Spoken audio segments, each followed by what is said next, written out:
21 ৰাজ্যত প্ৰথম পৰ্যায়ৰ নিৰ্বাচন সমাপ্ত হ'ল।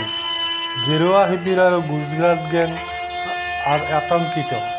কাৰণ হিন্দী বলৰ ৰাজ্যসমূহৰ অভাৱনীয়ভাৱে কমিছে ভোটদানৰ হাৰ।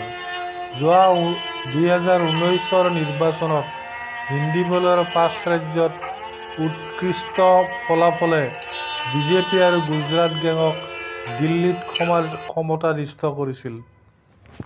যোৱা 2019 চনৰ লোকসভা নিৰ্বাচনত মধ্যপ্ৰদেশ, ৰাজস্থান আৰু হাৰিয়ানাত 100% আসন জিকিছিল বিজেপি মিত্ৰজোঁটে।